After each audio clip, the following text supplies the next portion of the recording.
नमस्कार, वल्लभ टीवी की खास पेशकश चुनावी चौपाल में आपका स्वागत है। मैं हूं शंकर दत्त पंत। चुनावी चौपाल में वैसे तो हम राजनेताओं से बात करते हैं, समस्याएं लेते हैं, जनता की जो समस्याएं हैं उनसे तीखे सवाल पूछते हैं, लेकिन आज चुनावी चौपाल में हम यूथ को लेकर सवाल कर रहे हैं। बिहार चुनाव बहुत नजदीक है, ऐसे में बिहार का जो युवा वर्ग है उसकी कितनी भागीदारी चुनाव में रहेगी और चुनाव को लेकर वो क्या सोचते हैं, इन्हीं सवालों के जवाब के लिए आज हमारे साथ खास मेहमान हैं। दानिश खान जी हैं, युवा नेता हैं।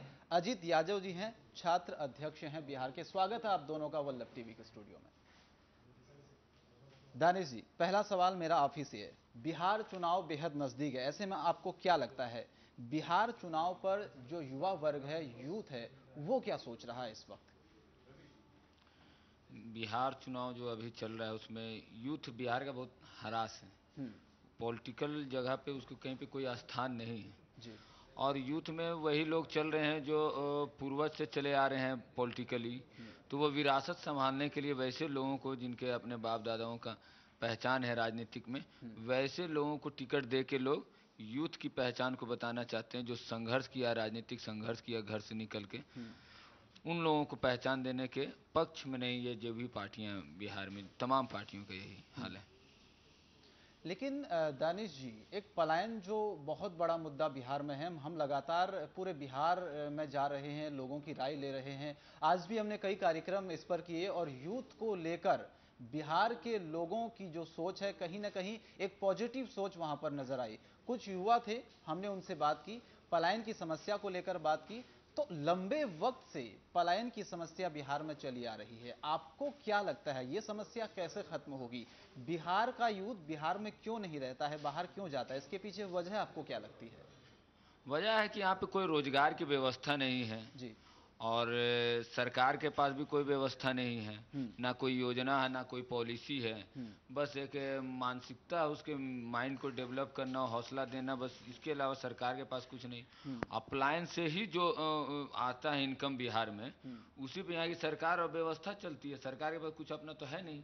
तो इसलिए इसके लिए तो सबसे बड़ा मतलब रोजगार यही कि आप प्लान कीजिए, और हर नई सरकार आएगी तो एक नया युवा प्लान करेगा। अभी भी एक धड़ खड़ा है युवा का, जो अरबे रोजगार की तलाश में एक नई उम्मीद है, वोट कास्ट करेगा। उसके बाद कुछ नहीं हो तो फिर दिल्ली मुंबई की तरफ राह करेगा। सरकार किसी की भी बने, तब तक यहाँ पे व्यवस्था नहीं कीजिएगा रोजगार की, फैक्ट्री नहीं लगाइएगा, कल कारखाना नहीं लगाइएगा। तो व्यवस्था आपको क्या लगता है, क्योंकि सरकारें आती हैं जाती हैं, ठीक है, चुनाव आते हैं, राजनेता वादे करते हैं, ठीक है, धरातल पर वो क्यों नहीं उतर पाते हैं? कमी आपको कहां पर लगती है? नेताओं के मतलब नियत में बेईमानी है। वो अपने लिए सब कुछ कर सकते हैं, इतना सक्षम है, लेकिन जो उनके वोटर, जी, जो उनके वर्कर, मतलब वोटर तो बहुत बड़ी चीज़ है, इनके पास तो अपने वर्कर के डेवलपमेंट के लिए कुछ नहीं है। ये जो भी पार्टियां चला रहे हैं, ऐसी ऐसी पार्टियां हैं, चुनाव के समय तो अभी वर्कर को भी नहीं समझ रहे। ये प्राइवेट कंपनी को ला के 250-300 करोड़ रुपया देते हैं अपने आप प्रमोटिंग के लिए। ऐसी ऐसी पार्टियां हैं, बीजेपी वही कर रही है, जदयू वही कर रही है। तो ये तो अपने जो पार्टी जो सक्षम है, जो वादा करती है संपूर्ण बिहार के विकास करने के लिए, नौजवानों के लिए, ये तो अपने संगठन के जो यूथ हैं उनका विकास करने में सक्षम नहीं है। तो ये क्या बिहार के अरबे 2 करोड़ अरबे युवाओं का विकास करने का जिम्मा लेते हैं? जो अपने संगठन में अरबे 10-20 हजार यूथ है, उनका इनसे विकास नहीं हो सकता। ठीक है, और पूरे यूथ की बात करते हैं। ठीक है, कुछ और युवा नेता भी हमारे साथ है। अजीत यादव जी, आपसे मैं जानना चाहूंगा, यूथ की कितनी हिस्सेदारी राजनीति में इस वक्त आप देख रहे हैं? अभी तो नगण्य है, सिर्फ नेता पुत्रों की संख्या ज़्यादा है जी। और संख्या बढ़ने का कारण भी है, आम युवा संगठित नहीं है। झांसा में आता है, कभी मोदी जी के नाम पे वोट होता है, कभी किसी राहुल गांधी के नाम पे वोट होता है। आम युवा जो है चुनाव के पहले बहुत सारा अपना प्रोग्राम रखता है, बात रखता है, स्कूल चाहिए, कॉलेज चाहिए, रोजगार चाहिए, लेकिन जैसे ही चुनाव आता है वो लोग असंगठित हो जाते हैं, बट जाते हैं, कोई पार्टी के नाम पे, कोई जाति के नाम पे। इसलिए अभी संख्या नहीं बढ़ा है युवाओं का। ठीक है, कुछ और युवा हमारे साथ हैं, उनसे भी एक दो सवाल ले लेते हैं। आप माइक उधर दे दीजिए। क्या लग रहा है आपको कि बिहार में चुनाव बेहद नजदीक है, यूथ और युवा इस वक्त क्या सोच रहा है बिहार की राजनीति को लेकर, क्या सोच है इस वक्त बिहार की राजनीति में यूथ को दबाने का प्रयास शुरू से चलते आ रहा है और आज भी वही प्रयास चल रहा है कि यूथ को दबा के रखें और एजेड लोग राजनीति करें। यूथ को दबाने का टोटल हथकंडा सभी पार्टियां मिलकर अपनाती है। कोई पार्टी यूथ को तरजीह नहीं दे रही है बिहार चुनाव में। ठीक है, समस्याएं बहुत सारी बिहार में है, पलायन की समस्याएं हैं। जो अच्छा खासा पढ़ा लिखा यूथ है वो भी बिहार में रोजगार उसे नहीं मिलता है, क्योंकि लगातार हम बिहार में जा रहे हैं, चुनावी सर्वे कर रहे हैं, उन लोगों से पूछ रहे हैं, तो एक ही बात बार बार सामने निकल कर आती है कि रोजगार यहाँ पर नहीं है, संसाधन यहाँ पर नहीं है। सबसे बड़ी समस्या है रोजगार। बिहार की सबसे बड़ी समस्या है रोजगार। तो यहाँ पर रोजगार की सुविधा नहीं होने के कारण यूथ प्लान कर रहे हैं, बट यूथ समझ नहीं पा रहे हैं कि हमें क्या करना है, किस पार्टी के साथ रहना है, कैसे संगठित होना है, कैसे किस प्रत्याशी को चुने जिससे कि हमारे यूथ का कल्याण हो। ये सब दिशा निर्देश यूथ भटक चुके हैं। यूथ फेसबुक पर यूथ को बहुत आसानी से बरगला लिया जाता है बिहार के राजनीति में। यूथ को बहुत आसानी से डाइवर्ट किया जाता है। ठीक है, आप बताइए कि यूथ को क्या डाइवर्ट किया जा रहा है, बरगलाया जा रहा है? क्या युवा जो है पढ़ा लिखा तबका है, क्योंकि हमने विधानसभा चुनाव में भी देखा, लोकसभा चुनाव में भी देखा, एक यूथ की बहुत बड़ी भूमिका वहां पर रही थी। क्या किसी के बहकाव में यूथ आ जाता? आज का पढ़ा लिखा यूथ है तो हाँ आ जाता है। नॉर्मली आजकल क्या होते हैं, पहले बात बिहार में एक एजुकेशन के हिसाब से लोगों को सोचना चाहिए। एजुकेशन का वो स्तर नहीं है, वो लेवल नहीं है जहाँ पर से लोग को वो समझ, वो मैच्योरिटी आ पाए। वो मैंने खुद देखा, मैं खुद बाहर जाके पढ़ा हूँ, वो मैच्योरिटी आती ही नहीं है, इसलिए कोई भी उसको बरगला देता है। और जो आप प्लान की बात कर रहे थे, ऑब्वियसली वो तो होना ही है। अगर यहाँ हमारे पास वो शिक्षा नहीं मिलेगी तो जो मिडिल क्लास फैमिली वो तो बाहर भेजेंगे बच्चे को पढ़ने के लिए। और तो और रही बात यहाँ नौकरी की बात, आज मैं बता रहा हूँ एक MBA को सिर्फ और सिर्फ 8,000 की नौकरी मिलती है। आज मैं एक MBA किया हुआ हूँ, मैं इंटरव्यू में गया हूँ बहुत बार, तो सिर्फ 8,000 की नौकरी मिलती है। अब बताइए एक पोस्ट ग्रेजुएट कोर्स करने के बाद 8,000 की जॉब करेंगे हम? वो तो आप जो रोजगार की बात करें वो आप बिहार के छोड़ दीजिए, पूरा इंडिया लेवल पर लीजिए आप। एक कॉमन सा एग्जांपल है, 2 दिन पहले का एक न्यूज़ में हम लोग ने पढ़ा था और देखा था, यूपी में एक चपरासी का पोस्ट के लिए जिसमें 5वीं पास चाहिए था और एक साइकिल चलाने वाला व्यक्ति चाहिए था, उसमें 255 PhD वाले लोग ने एप्लीकेशन दिया था। 1,80,000 बीटेक, 2 लाख पोस्ट ग्रेजुएट्स। सोचिए आप, ये हाल हो गई है रोजगार की। ये इंडिया लेवल की बात कर रहे हैं, और बिहार का तो आप हालत ही छोड़ दीजिए, वो तो बोलने में भी शर्म आती है हम लोग को। ठीक है, आपसे एक सवाल है। ठीक है, एक सवाल छोटा सा कि क्या लगता है, क्योंकि सरकारें बिहार में आई हैं गई हैं, समस्या जस की तस बनी हुई है, यूथ अभी भी बिहार का परेशान है, लगातार दूसरे शहरों का रुख कर रहा है यूथ, क्या लग रहा है आपको, वजह आपकी इसके पीछे क्या मानते हैं?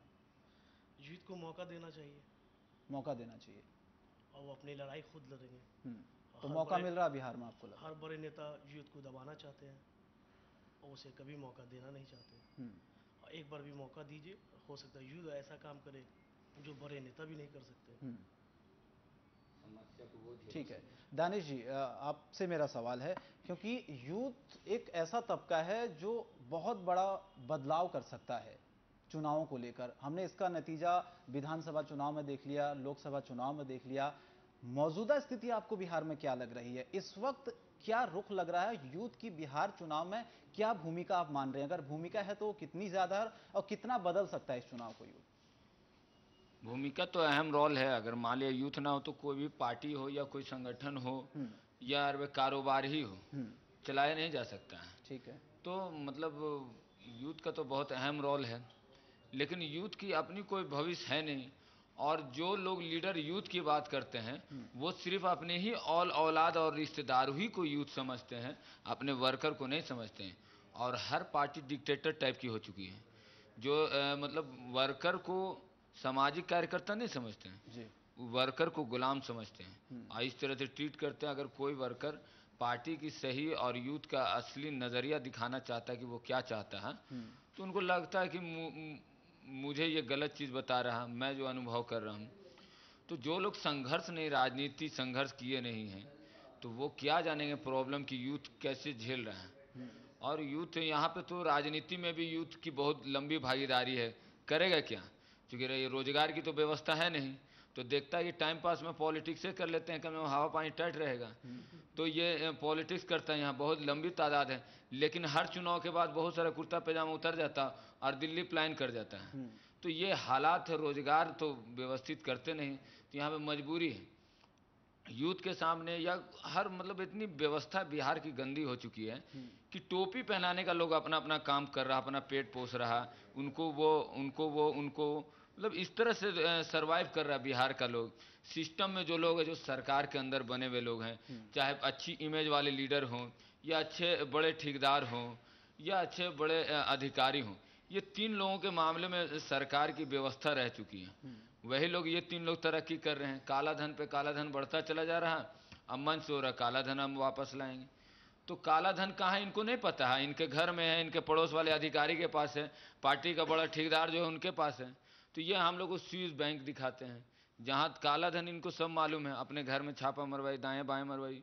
तब नहीं, तो इस तरह से व्यवस्थित करना होगा यूथ को बेवकूफ़ बनाने के बाद कि मैं आ रहा हूँ, मैं ये करूँगा वो करूँगा। तो उम्मीद है फ्रस्ट्रेटेड यूथ है, किसी की बात अच्छी लगी, किसी की बात सच्ची लगी, उसके पीछे चल पड़ता है। तो ये यूथ को तो फ्रस्ट्रेट करके रखे। अगर खुशहाल है, ठीक इंटेलेक्चुअल है, बहुत पढ़ा लिखा है, तो पढ़े लिखे का भी वही हाल है, और जो रोड पे संघर्ष कर रहा है नॉन इंटेलेक्चुअल, उसका भी वही हाल है। समस्या दोनों के सामने है, रोजगार, दोनों के सामने पेट है, लेकिन इनके तो पेट ऑलरेडी भरे हैं ना, इतने भरे हैं कि शायद मतलब ये लोग एक बार राजनीति में आने के बाद मतलब ऐसे सोचते कि जब तक पृथ्वी हो रहेगी तब तक अपने जनरेशन के लिए दौलत इकट्ठा कर लें। इस टाइप का इन लोगों का धंधा है। तो ये क्या करेंगे दूसरे के लिए? अगर फेयर रहें, ट्रांसपेरेंट रहें बिहार के यूथ के लिए, तो जाहिर सी बात इनको मसीहा मानेगा। पूर्व में भी बहुत सारे अच्छे लीडर हैं, जेपी उभरे हैं, उन्होंने आज जो लोग राजनीति और बिहार चला रहे हैं वो जेपी का था, जो यूथों को पहचान दिए। आज लोगों ने अपने अपने नाम को, जवानी में इन लोगों को चांस मिला तो आज अपने नाम को हिंदुस्तान में बनवाया, गछवाया, दुनिया में जाने जाते हैं। तो जेपी ने यूथ से शुरुआत की थी, छात्रों से शुरुआत की थी, तब आज जाके कम उम्र में जब मिलती है, जैसे यूथ को क्या 30 ईयर्स में, अंडर 40 ईयर्स अगर मिलता है उसको बड़ा कुछ करने के लिए प्लेटफॉर्म मिलता है राजनीति में, तो वो ईमानदारी से अपने नाम के लिए, अपने कर्म के लिए जीता है।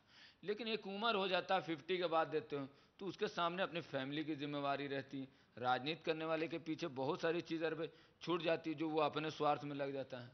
तो यूथ को चांस देने से देश बढ़ेगा, यूथ बढ़ेगा।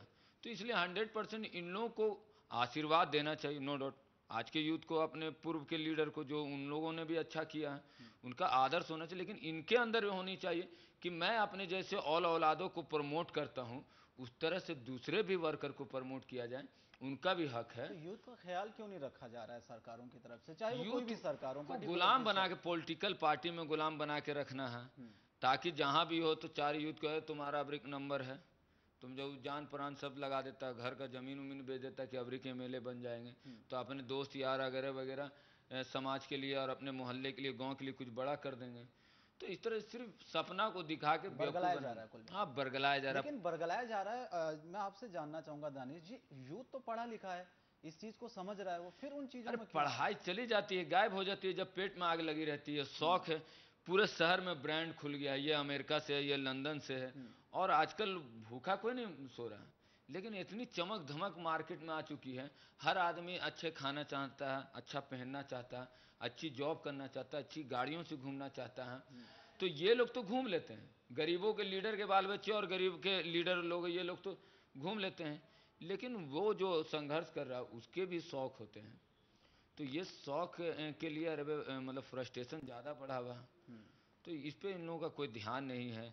बस जात के नाम पे, मजहब के नाम पे राजनीति, किसी तरह बस हमारी सरकार बन जाए, इनको खरीद के, उनको फरोख के, उनको गाली दे के, उनको गलत ठहरा के, इस तरह की सिचुएशन बिहार में बनी हुई और देश में भी लगभग यही स्थिति है। अजीत जी, मेरा आपसे सवाल है, राजनेता इस चीज़ को जानते हैं कि यूथ की एक बहुत बड़ी अहम भूमिका होती है चुनाव में, फिर ये समस्याएं क्यों खत्म नहीं होती? क्या वो समस्याओं को खत्म करना ही नहीं चाहते? नहीं, ऐसा नहीं है कि सब लोग का सोच एक ही है कि समस्या नहीं खत्म हो, लेकिन बहुत सारी मजबूरियां रहती हैं। क्या मजबूरी? कभी बिहार में सरकार होती है, राज्य सरकार, तो केंद्र सरकार सहयोग नहीं करता है। तो कुल मिला के सभी लोग ऐसे नहीं हैं लेकिन अभी तक जो सामने आया है, नहीं, आपको क्या लगता है मौजूदा सरकार ने बिहार में यूथ के लिए जो काम करना चाहिए था वो किया है? जैसे बहुत सारी समस्याएं, पलायन की समस्याएं, रोजगार की समस्याएं, सभी लोगों ने इस बात को स्वीकारा है। हम तमाम उन यूथ से मिले हैं, उन युवाओं से मिले हैं, उनका एक ही कहना था कि बिहार में समस्या लंबे वक्त से चली आ रही है, ये दूर नहीं हो रही है। तो निश्चित तौर पे पलायन तो नहीं रुका है, लेकिन कमी आई है। और ऐसा नहीं है कि सिर्फ बिहार के साथ ये समस्या है, करीब करीब सभी राज्यों का यही हाल है। ठीक है। ऐसा है कि साउथ इंडिया में कॉलेजेज हैं तो वहाँ पढ़ने के लिए लोग जाता है, जहाँ फैक्ट्री है वहाँ बिहार का लोग जाता है, जहाँ फैक्ट्री नहीं है, जैसे गुजरात में देखिए, ऐसा नहीं है गुजरात बहुत डेवलप कर गया, बस वहाँ रोजगार का सुविधा है तो बिहार यूपी के लोग जाते हैं। ठीक है। तो प्लान निश्चित रूप से रुका नहीं है, लेकिन कम हुआ है। और ऐसा नहीं है कि सभी नेता के पास सोच नहीं है, सोच है, बट कोई भी स्वतंत्र रूप से सरकार नहीं बना पा रहा है। मिला जुला सरकार बनता है, सभी का प्रेशर होता है। इन्हीं सब समस्याओं के चलते संपूर्ण विकास नहीं कर पा रहा है कोई भी पार्टी। यही समस्या, विकास नहीं कर पा रहा है कोई भी पार्टी। जी हाँ। ठीक है, आपसे मेरा सवाल है, क्या लगता है आपको बिहार का जो भविष्य है वो किसके हाथों में जाना चाहिए इस बार? क्या पार्टी पूछ रहे हैं किसके हाथों में जाना चाहिए? यूथ जो लगातार, यूथ का एक बहुत बड़ा रोल चुनाव में होता है, इस बार क्या लगता है आपको यूथ की कितनी बड़ी भूमिका इस चुनाव में रहेगी और यूथ क्या चाह रहा है इस बार? यूथ पूरी तरह से डाइवर्ट है, पूरी तरह से फ्रस्ट्रेट है, क्योंकि यूथ को ऑलरेडी लोकसभा चुनाव में जी बरगलाया जा चुका है। ठीक है। यूथ के नाम पर ही वोटिंग हुई लोकसभा चुनाव में, बहुत बड़ी वोटिंग हुई यूथ की, जिसके चलते केंद्र में सरकार बनी। लेकिन केंद्र की सरकार आते ही यूथ के नौकरियों पर ताला लगा दिया, जिसके चलते यूथ फ्रस्ट्रेट है, यूथ बार बार धोखा खा रहा है, जिससे फ्रस्ट्रेशन का शिकार है। यूथ के पास अब कोई चारा नहीं है, इसमें भी गलती यूथ की भी है। ठीक है। यूथ को समझना चाहिए,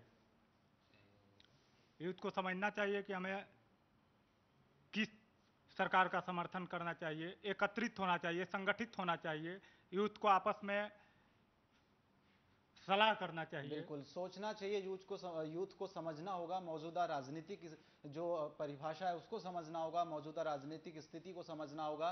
किसी के बरगलाने से यूथ उसके पक्ष में न जाए, ये तमाम जो यूथ हमारे साथ हैं उनका ये कहना है। एक छोटे से ब्रेक के लिए हम रुक रहे हैं, ब्रेक के बाद हमारी खास पेशकश लगातार जारी रहेगी।